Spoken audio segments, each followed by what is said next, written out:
GamesWeasel.com. Review. When Skate came out in 2007, it completely smashed everything the Tony Hawk franchise had tried to achieve over its many incarnations. Instead of using button press combinations to perform tricks, the Flick-It controls used the right analog stick and a couple of button presses as modifiers to do all your skaters' moves, whether it's pulling nollies, ollies, shove-its or grinding down rails. Skate 2 doesn't try to reinvent the new wheel it's already made. Instead, it adds a few new ideas to give lovers of the first game something extra to sink their teeth into.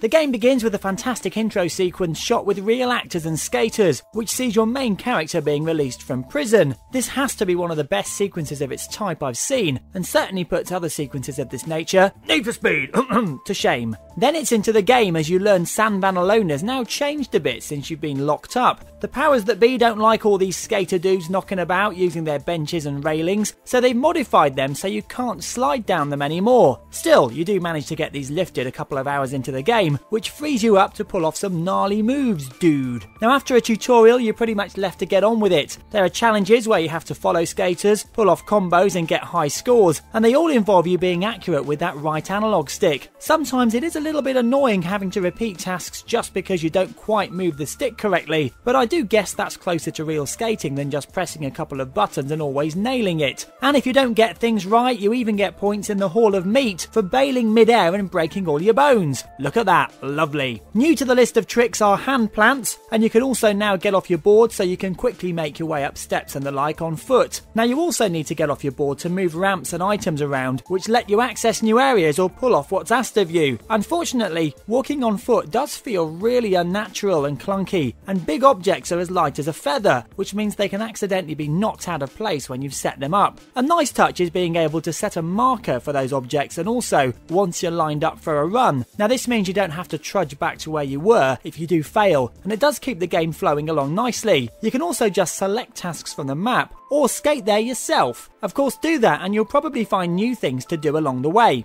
So that's single player, but there is so much more to do online as well. There are the usual versus games to play, as well as co-op games where you must reach a score limit together or all do a trick at the same time. And if you fancy some party play, you can also play locally and take it in turns swapping the controller. Skate 2 is a slight improvement over the last game. Okay, some of the textures are a bit messy and the AI of some of the other skaters in the world is questionable. However, if you clocked the last one and are aching for more, well here it is. Skate 2 gets an excellent 8 out of 10. You've been watching a review from Games Weasel. If you want to get the show each week, which includes video game reviews, news, previews, competitions and special features, then head over to GamesWeasel.com for our video podcast, Games Weasel TV. GamesWeasel.com.